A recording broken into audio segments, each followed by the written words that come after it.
मी देवेंद्र सरिता गंगाधरराव फडणवीस ईश्वर साक्ष शपथ घेतो की कायद्याद्वारे स्थापित झाले आहे अशा भारताच्या संविधानाबद्दल मी खरी श्रद्धा व निष्ठा बाळगेन। मी भारताची सार्वभौमता व एकात्मता उन्नत राखीन।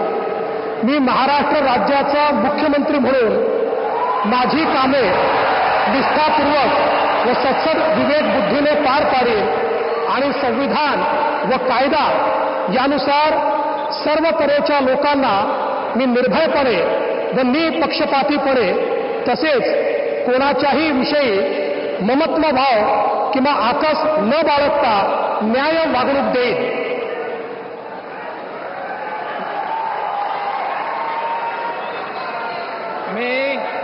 मी देवेंद्र सरिता गंगाधरराव फडणवीस ईश्वर साक्ष शपथ घेतो की महाराष्ट्र राज्याचा मुख्यमंत्री म्हणून माझ्या विचारार्थ आणली जाईल किंवा मला ज्ञात होईल अशी कोणतीही बाब असा मुख्यमंत्री म्हणून माझी कामे यथायोग्य पार पाडण्यासाठी आवश्यक असेल ते खेरीज करून एरवी मी कोणत्याही व्यक्तीला किंवा व्यक्तींना प्रत्यक्षपणे व अप्रत्यक्षपणे कळवणार नाही किंवा त्यांच्याकडे उघड करणार नाही।